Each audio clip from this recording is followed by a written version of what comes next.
Dear students, how are you? आप discovery private ITI के इस one week training skill programme में participate हुए हैं और हमारे जो साथी हैं यहाँ के डायरेक्टर केशव आज़ाद जी, उनके नेतृत्व में ये जो ड्रीम प्रोजेक्ट था, इसको कुशल प्रशिक्षण एवं कौशल प्रदान करने वाले बहुत बहुमुखी प्रतिभा के धनी और युवाओं के प्रति अपनी प्रतिबद्धता को दर्शाने वाले हमारे शीत कुमार जी का ये इनिशिएटिव था। हमारे शीत कुमार जी के द्वारा एक इनिशिएटिव लिया गया कि हम लोग यहाँ के युवाओं को किस तरह से उसके जीवन में परिवर्तन कैसे ला सकते हैं, उसके लिए एक छोटा प्रयास करने की जो आवश्यकताएं हैं, उस कार्यक्रम को इन्होंने जब सजेस्ट किया तो संस्थान के हेड ऑफ डायरेक्टर होने के नाते हमने उसे कबूल किया। संस्थान के प्राचार्य अरविंद कुमार जी और अकाउंटेंट रिसेप्शन कंट्रोलर के रूप में अंकज कुमार जी यहाँ पर आप लोगों के साथ आपको सेवा प्रदान कर रहे हैं। इस सेवा का प्रदान करने और मात्र 7 दिन के ट्रेनिंग प्रोग्राम से आपके जीवन में बहुत सारे परिवर्तन आ सकते हैं।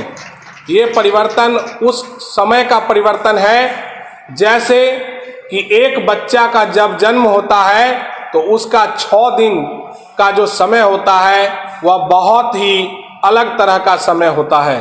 जब वह बच्चा माँ के गर्भ से बाहर निकलता है और उस 6 दिन में उसके जीवन का जो बाहर के वातावरण, बाहर के टेम्परेचर को वो एक्सेप्ट करता है तो वह 6 दिन उसके लिए बहुत बड़ा क्रिटिकल होता है। जब उसका लीवर एडजस्ट करता है तो उसे जॉन्डिस जैसे खतरनाक बीमारियों से भी सामना करना पड़ता है। उसी तरह से जब वह बच्चे 6 दिन अपना समय काट लेता है तो उस बच्चा लगभग 6 दिन में अपना एटमॉस्फेयर प्राप्त कर लेता है। ये 7 दिन का कोर्स उस बच्चे के समान आपके जीवन के परिवर्तन में है कि एक कुशल युवा नेतृत्व अगर आप भारत में प्रदान कर रहे हैं तो ये कुशलता का वह 7 दिन है जो आपके कौशल विकास यानी कि तकनीकी शिक्षा में परिवर्तन के रूप में या एक तरह की शुरुआत है। This is the not ending point. ये इनिशिएटिव है कि आप 7 डेज के ट्रेनिंग प्रोग्राम को कर रहे हैं। डियर स्टूडेंट्स, बहुत खुशी की बात है कि आप लोग बेहतरीन स्कोर लगातार कर रहे हैं और हमारा ये दूसरा बैच बहुत ही अच्छे तरीके से कंप्लीट हो रहा है। एक कोटेशन है कि जिंदगी की असली उड़ान अभी बाकी है, जिंदगी की असली उड़ान अभी बाकी है, अभी तो कई इम्तिहान बाकी है, अभी तो नापी है, अभी तो नापी है मुट्ठी भर जमीन हमने, अभी तो सारा आसमान बाकी है। अपने लिए एक बार जोरदार ताली बजाइए कौशल विकास के कार्यक्रम के लिए कि ये आपकी शुरुआत है कि आप इस ट्रेनिंग कोर्स के बाद जब आप तकनीकी शिक्षा को और बृहद पैमाने पर अपनाएंगे तो आप भारतीय रेल में रेलवे ड्राइवर के रूप में सेवा दे रहे होंगे, आप बिजली विभाग में switch board operator, junior engineer, section engineer के रूप में आप सेवा दे रहे होंगे, आप DRDO में इसी कोर्स तकनीकी शिक्षा के आगे बढ़ के अगर आप पढ़ते हैं तो आप भारत हेवी इलेक्ट्रिकल लिमिटेड में सेवा दे रहे होंगे, आप भाभा रिसर्च सेंटर जो हमारा सबसे बड़ा ऑर्गेनाइजेशन है साइंटिस्ट का, वहां पर साइंटिस्ट के टेक्नीशियन के रूप में आप जॉब कर रहे होंगे, आप अपने जीवन में DRDO defence research development organisation जो आर्मी के लिए तोप तक बनाती है उसमें आप अपनी सेवा दे रहे होंगे, आप बिहार सरकार के कई सिंचाई विभाग एवं कई अन्य उपकरणों में भी आप सेवा दे रहे होंगे। रेलवे के ड्राइवर से लेकर के रेलवे के चक्का फैक्ट्री, इंजन फैक्ट्री जैसी बहुत अच्छी कंपनियों में भी आप सेवा दे रहे होंगे। आपके ये कौशल प्रशिक्षण आपके जीवन में आपको ग्लोबल वर्ल्ड में रनिंग करने के लिए सक्षम है, चूंकि यह कौशल प्रशिक्षण भारत के एक गरीब राज्य बिहार के एक सामान्य गांव के आप वासी हैं, परंतु यह शिक्षण और प्रशिक्षण आपको पूरे विश्व का भ्रमण करा सकता है और पूरे विश्व में आप अपनी परचम को लहरा सकते हैं। इस कौशल विकास के अंतर्गत, अपने हाथ के तकनीक के अंतर्गत, मशीन के प्रशिक्षण के अंतर्गत, चाहे वह कतर का ऑयल फैक्ट्री हो जहां पर कच्चे तेल के उत्पादन किए जाते हो, चाहे वह दुबई का मेंटेनेंस फैक्ट्री हो, चाहे वह अमेरिका का संघाई हो, अलग अलग जगहों पर आप सेवा दे रहे हैं। और आपको आश्चर्य होगा कि आपके सामने जो व्यक्ति खड़ा है अभी तक 125 युवाओं को सरकारी सेवा में पहुंचाने में सक्षम हुआ है और उसमें कई लड़कियां शामिल हैं जो बिहार सरकार और भारत सरकार में सेवा दे रही है।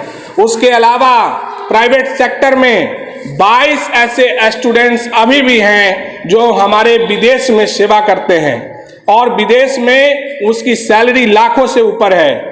उसके बाद 3 ऐसे भी मेरे जाबाज स्टूडेंट्स हैं जो इंडियन नेवी में, मर्चेंट नेवी में सेवा दे रहे हैं और कभी अंटार्कटिका, तो कभी स्विट्जरलैंड, तो कभी आयरलैंड, तो कभी ऑस्ट्रेलिया। उनका जो पोर्ट है, जो बोट है उनका, वो ट्रेवल कर रहा है। तो इस सामान्य गांव में, सामान्य परिवार से आप ग्लोबल वर्ल्ड के सफर को तय कर सकते हैं, जिसकी यह शुरुआत हो चुकी है। यह 7 दिन का ट्रेनिंग उसका एक जीता जागता उदाहरण शुरुआत है और इस प्रकाश को कभी बुझने नहीं देना है। डियर स्टूडेंट्स, आप उसी तरीके से इस प्रकाश को अपने आप में समाइए जैसे कि कोई कार का हेडलाइट का विजिबिलिटी जो होता है, देखने की जो क्षमता होता है, वह मात्र 100 से 50 से 100 मीटर होता है। यानी कि कोई कार का अगर ड्राइवर है तो वो रात को अगर गाड़ी चला रहा है तो उसका कार कितना आगे तक लाइट दे रहा है, मात्र 50 मीटर या 100 मीटर। परंतु उस 50 मीटर के दूरी के विजिबिलिटी को अगर कार में लगा हुआ बैटरी और बल्ब कांस्टेंट अगर रखता है तो उससे हजारों किलोमीटर की यात्राएं की जा सकती है।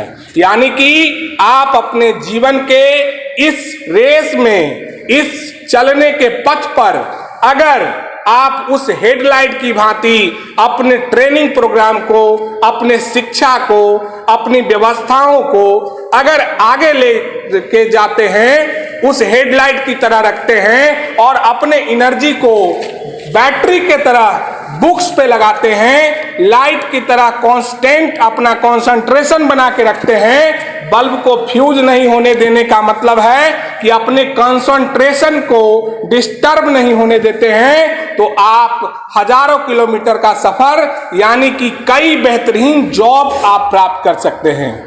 यहाँ पे सफर कौन है, मंजिल कौन है? जॉब है। हर एक युवा के जीवन का मंजिल क्या है?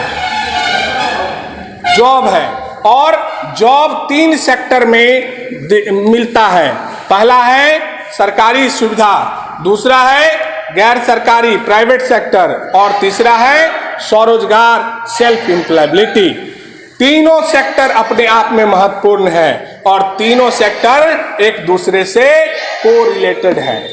आप जिस सेक्टर में भी अपने आप को अपनाएंगे, यह संस्था आपको मदद करेगी।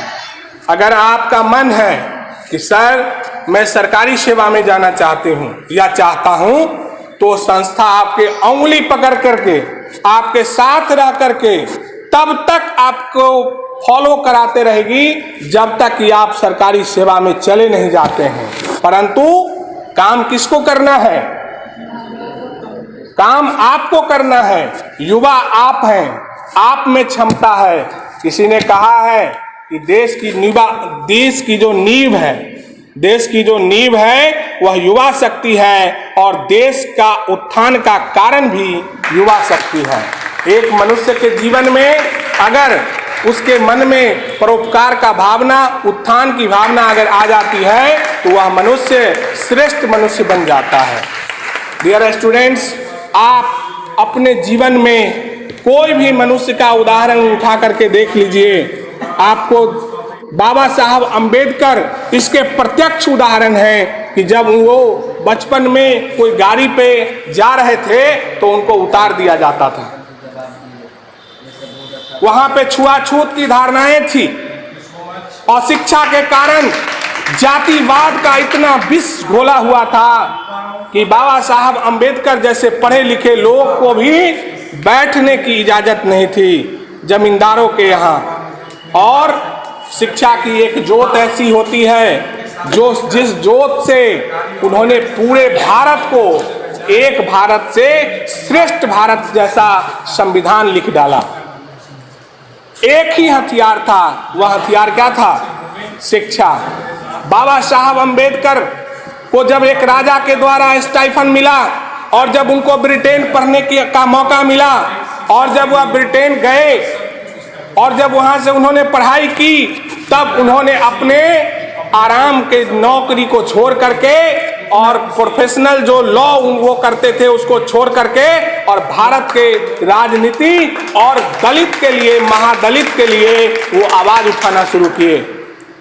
और डियर स्टूडेंट्स, हमारे जो मैक्सिमम गांव की जो आबादी थी वो चंद जमींदारों का गुलाम हुआ करता था, 5-7 परिवार का गुलाम हुआ करता था। पूरा गांव एक ही आदमी का पूरा जमीन होता था और पूरे लोग उसके जमीन में मजदूरी किया करते थे और उसके बाद वो जमींदार के यहाँ वो सही से बैठ नहीं पाता था। छुआछूत की भावनाएं ऐसी थी, महिलाओं के साथ गलत होते थे।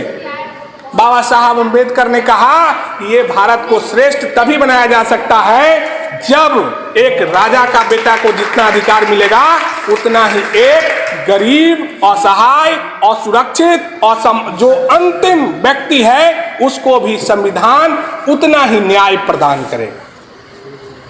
तो बाबा साहब अंबेडकर ने जो संविधान लिखा वो भारत के 80% आबादी को हाथ में क्या दिया? ताकत दिया। एक व्यक्ति का इतना बड़ा पावर है तो आप तो पूरे युवा हैं, युवा में बहुत पोटेंसी है।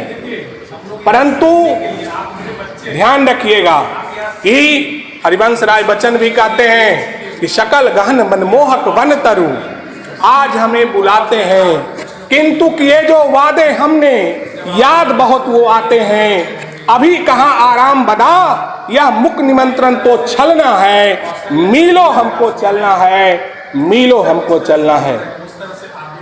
डियर स्टूडेंट्स, हरिवंश राय बच्चन ने कहा कि जब कोई राही, जब कोई पथिक तय करता है कि हमको सुल्तानगंज से जल उठा करके और बाबा को अर्पित कर देना है,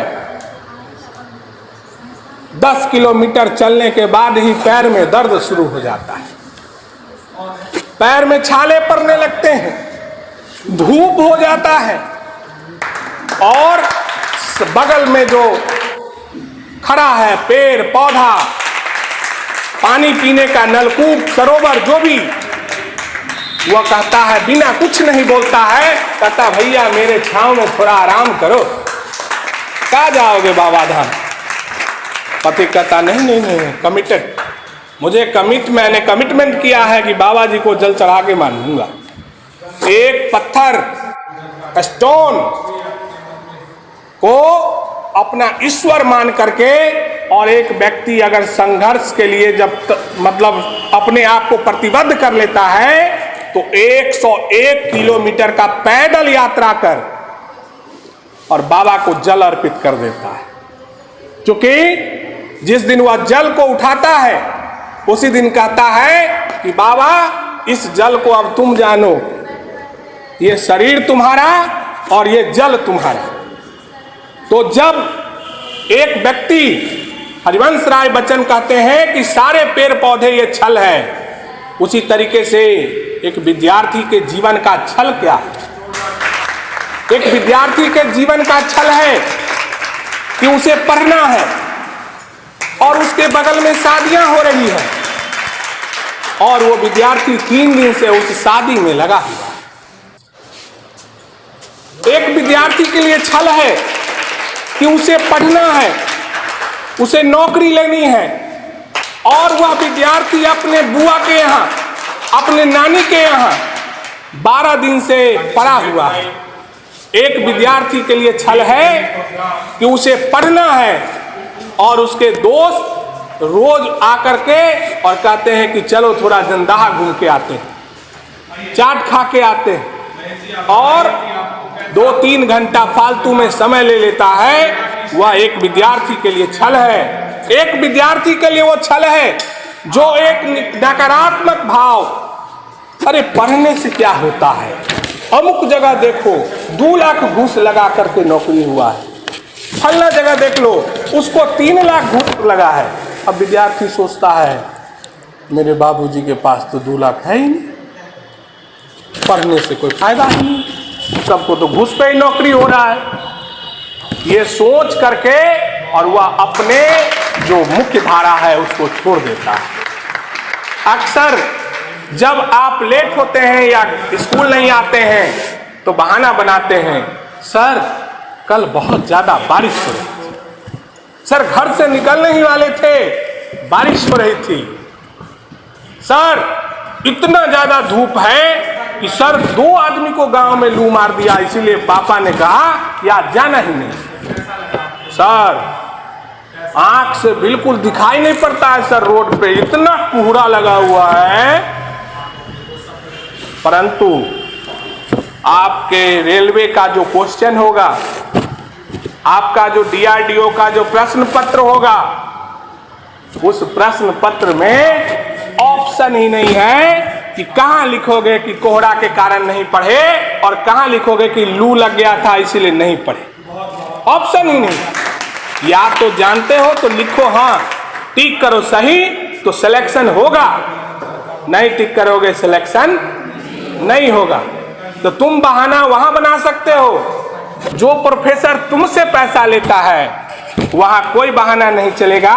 जो तुमको पैसा देने वाला है, जो तुमको पैसा देने वाला है वो कोई बहाना नॉट एक्सेप्टेड। कोई OMR शीट बता दो, कोई जगह बता दो जहां लिखा हो कि बारिश के कारण जो है इस प्रश्न का उत्तर नहीं आया, बुखार लग गया था पैरासीटामोल खाने के कारण ये प्रश्न का उत्तर नहीं आया, है कोई जगह? तो जब वहां पर वो जगह ही नहीं है तो हम बहाना किस बात? हमें बारिश के समय रेनकोट पहन कर जाना होगा, हमें ठंड के समय पूरे साजो सामान जैकेट के साथ जाना होगा और हमें गर्मी के समय 1 बोतल पानी में ग्लूकोज डाल करके जाना होगा, क्योंकि मंजिल मेरा वही है। तो ये सारा छल है, चाहे वह ठंड हो, चाहे वह गर्मी हो, चाहे वह बारिश हो, चाहे वह विद्यार्थी का दोस्त हो, चाहे वह उसका रिश्तेदार हो, ये सब तुम्हारे सफलता के छल हैं।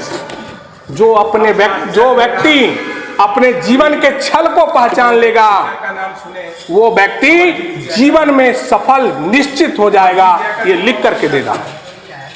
यहाँ पे कई लोग बैठे हुए हैं, आपको लगता होगा कि सर सरकारी नौकरी मुझे कैसे मिल सकती है, सर हमसे तो भी बढ़िया पढ़ने वाला को नौकरी नहीं हुआ मेरे गांव में।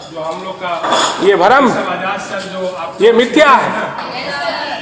ये ठीक उसी तरह से बात है कि पुजारी हनुमान जी के सामने बैठा हुआ जय श्री राम कर रहा, और हमारे कवि ने कहा कि माला फिरत फिरत जुग बीत गया, हुआ न मन का फेर, कुछ बोलिए, हुआ न मन का फेर। यानी कि मुंह में राम और बगल में छुरी रख के पढ़ोगे तो जीवन में कभी सफल नहीं। तुमको बिलीव ही नहीं है कि हमको जॉब होगा, तो तुमको जॉब क्यों होगा? थैंक यू सो मच, जोरदार। तुमको बिलीव ही नहीं है कि बाबा धाम जाने से बाबा भोलेनाथ मेरा काम कर देंगे, तो तुमको काम होगा क्यों? पिताजी का नाम तुमको बिलीव ही नहीं है कि मेरे पिताजी हमारा अच्छे से इलाज करवा देंगे, तो तुम्हारा अच्छा इलाज होगा क्यों? जब तक विश्वास नहीं तब तक वो चीज प्राप्त नहीं होता है। इसलिए पानी पियो छान के और गुरु करो जान के। और जब जान गए कि ये मेरे शिक्षक हैं, ये मेरे गुरु हैं, तो वो कह रहा है गुरु, अरे तुम लोग बेवकूफ हो, पश्चिम से सूरज उगता है, पश्चिम से सूरज उगता है, रियलिटी में तो नहीं उगता है, पर गुरु कह रहा है तो मान लो, गुरु कह रहा है तो मान लो। अगर गुरु कह रहा है तो उसके पीछे कोई लॉजिक होगा, कोई बातें होंगी। यही कारण है कि महाभारत में एकलव्य को बायां हाथ का अंगूठा मांग लिया गया था। उसके जो गुरु थे द्रोणाचार्य, जब उसकी धनुर्विद्या देखे तो कह रहे बाप बहुत अच्छा, इतना अच्छा धनुर्धर तो मैंने देखा ही नहीं। कहे गुरुजी, अरे आप ही मेरे गुरु हैं, हम आपसे बचपन में गए थे तो आप बोले कि छतरी के बच्चा के अलावा किसी को नहीं पढ़ाएंगे, तो हम जंगल में आपकी मूर्ति बना दिए गुरुजी और हम चलाने लगे धनुष, और इतना अच्छा धनुर्विद्या सीख लिया। गुरुजी ने कहा अच्छा तुम अपने से मेरे मूर्ति से सीख लिया? तो बोला जी गुरुजी। तो बोला कि उन्होंने कहा कि हमने तो एक गुरु को आशीर्वाद दी, एक चेला को आशीर्वाद दिया कि तुम पूरे विश्व का सबसे बड़ा धनुर्धर बनेगा, उसका नाम अर्जुन है। अब ये कैसे होगा? वहां अपने आशीर्वाद की रक्षा है, एक शिष्य के प्रति प्रतिबद्धता है, और ये तो मेरे शब्द मिथ्या हो जाएंगे। तो उसने कहा कि गुरु दक्षिणा नहीं दोगे? तो गुरु दक्षिणा में एकलव्य को अंगूठा ही मांग लिया गया। और जब अंगूठा मांगा गया तो उन्होंने बेहिचक इमीडिएट अपने कमर से चाकू निकाला और अंगूठा को अपने गुरु को अर्पित कर दिया। डियर स्टूडेंट्स, एकलव्य सबसे बड़ा धनुर्धर था। इसके लिए एकलव्य को नहीं जाना गया। आज एकलव्य की चर्चा इसीलिए होता है कि सबसे बड़ा गुरु का अगर कोई शिष्य है तो उसका नाम एकलव्य है। इतिहास इसको इसीलिए याद रखता है। इसीलिए एक श्रेष्ठ शिष्य का अवार्ड पूरे द्वापर से लेकर आज तक में दिया गया तो वह एकलव्य है। और एकलव्य पुरस्कार मिलता है। आप लोग एकलव्य पुरस्कार सुने हैं ना? अर्जुन पुरस्कार, एकलव्य पुरस्कार सुने हैं ना आप लोग? तो ये पुरस्कार मिलता है। तो डियर स्टूडेंट्स, कहोगे कि एकलव्य बहुत बड़ा बेवकूफ था? नहीं, वो बेवकूफ नहीं था। कई ऐसे लोग हैं, रावण को श्रेष्ठ पंडित कहा गया, बोला कि रावण से बड़ा कोई ज्ञानी नहीं। जब रावण की मृत्यु हुई तो लक्ष्मण को राम ने कहा कि जाओ और रावण से कुछ सीखो। तो रावण के सर के पास जब लक्ष्मण जी महाराज जाते हैं तो रावण कहता है कि ज्ञान सीखना है तो चरण के पास आओ। और जब लक्ष्मण जी महाराज उसके चरण के पास जाते हैं तो रावण उसको 3 बात बताता है, और वो तीनों बातें प्रमुख बातें थी जो लक्ष्मण जी महाराज के जीवन में काम आया। और रावण उतने बड़े ज्ञानी थे, और आपको पता है कि रावण से बड़ा कोई शिव भक्त पैदा ही नहीं हुआ पूरे संसार में। आप जो देवघर देख रहे हैं वह भी रावण का देन है। तो रावण से बड़ा कोई शिव भक्त पैदा नहीं हुआ। और शिव भक्त वो कैसे बनता था? अपने सर को ही काट कर अपने भगवान शिव को अर्पित करता था। तो आप देखिएगा कि जो मनुष्य ने गुरु पे विश्वास किया है, जिसने अपने गुरु पे श्रद्धा रखी है, वह मनुष्य अपने जीवन में बहुत आगे निकला है। गुरु की वाणी ही अमृत है और कोई भी गुरु असत्य नहीं बोलता। वो जो भी बोलता है वह आपके हित की बात करता है, अपने शिष्य के हित की बात करता है। तो इसीलिए आप अपने जीवन में इसको शुरुआत के रूप में लीजिए। और आप जो ये फैन देख रहे हैं, एक टेक्निकल स्टोरीज मैं आपको सुनाना चाहता हूं कि विद्युत धारा का ऐसा ही मात्रक आप लोग बता सकते हैं, एम्पियर। और विद्युत चुंबकीय प्रेरण का मात्रक क्या होता है? फैराड। यानी कि जनरेटर का जो आविष्कार आप देखे हैं वो किसने किया? तो माइकल फैराडे ने। माइकल फैराडे एक लोहार था, उसका बाप का लोहा का वस्तु बनाने का फैक्ट्री था, छोटा सा भाती लोहा बनाने वाला। वो पढ़ना शुरू किया, उसको पढ़ाई में इंटरेस्ट था, वो फिजिक्स में रिसर्च कर रहा था। माइकल फैराडे ज़्यादा पढ़ा नहीं, दूसरे विषय में वो अक्सर फेल ही हो जाता था। जैसे 5 विषय 6 विषय होते हैं ना, तो फिजिक्स में वो पास होता था, बाकी विषय में फेल हो जाता था। आप देख रहे हैं डिस्कवरी ITI 1 वीक तो आगे पढ़ाई भी नहीं आगे हुई और ट्रेनिंग प्रोग्राम फिर उसने अपने विषय रिसर्च रखा। डिस्कवरी ITI के तो उस चैनल समय को लाइक एवं सब्सक्राइब जरूर आरस्ट्रेट करेंगे। नामक वैज्ञानिक ये है डिस्कवरी ITI अपने पटोरी 68 रोड 69 साल की उम्र में ट्रेनिंग प्रोग्राम में सारे उन्होंने बच्चे कहा पार्टिसिपेट किए हैं और कि सर्टिफिकेट, मेडल एवं प्राइज कोई यहाँ चुंबक पर जीते हैं। तो इन और सभी कोई को इलेक्ट्रिक का मैनी तार, कॉन्ग्रेचुलेशन। यानी और कि मेटालिक ITI कॉइल या आपके वायर, तकनीकी जो मेटल शिक्षा का तार के लिए है, प्रतिबद्ध है और आपके ये जीवन दोनों से के बदलाव की यह शुरुआत है। विद्युत और धारा आगे की भी कल्पना आपको की जा ट्रेनिंग सकती में हम सहयोग करते रहेंगे। किसने कहा? बहुत बहुत धन्यवाद। आरस्ट्रेट